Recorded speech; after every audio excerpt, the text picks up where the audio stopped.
जय गुरुदेव। छोटी सी कहानी की बड़ी सीख।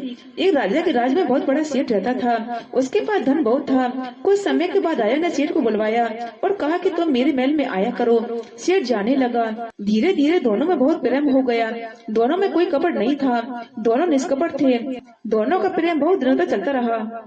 एक दिन राजा ने कहा सेठ से कि मैं चंदन का एक मंदिर बनवाऊंगा। बात आई गई खत्म हुई। सेठ ने मन में सोचा कि चंदन की लकड़ी मैं खरीद लूं, क्योंकि मंदिर में बहुत चंदन की लकड़ी लगेंगी, फिर मैं राजा को दे सकूंगा। यह सोचकर सेठ ने जहाँ से भी लकड़ी मिली सब खरीद कर स्टोक में रख लिया। इसमें उसका बहुत सारा धन फंस गया। राजा ने फिर मंदिर की बात नहीं की। सेठ के मन में आया कि मेरा तो पैसा फंस गया और राजा मंदिर बनवा नहीं रहा है। इस बात को लेकर उसके मन में दरार पड़ी। ऐसी दरार पड़ गई कि दोनों एक दूसरे के जाने दुश्मन हो गए। राजा की समझ में नहीं आ रहा था कि क्या बात हो गई।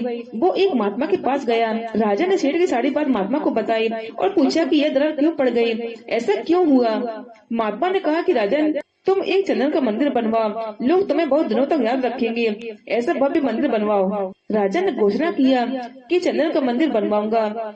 चंदन की लकड़ी लेने के लिए राजा के आदमी चल पड़े तो लकड़ी केवल सेठ के यहाँ मिली। मंदिर का काम शुरू हो गया। सेठ की सारी लकड़ी मंदिर में लग गई। मंदिर तैयार हो गया। सेठ को उसका पैसा मिल गया और फिर से सेठ और राजा एक दूसरे के दोस्त हो गए। अब कोई बैरभाव उन दोनों के बीच नहीं रहा।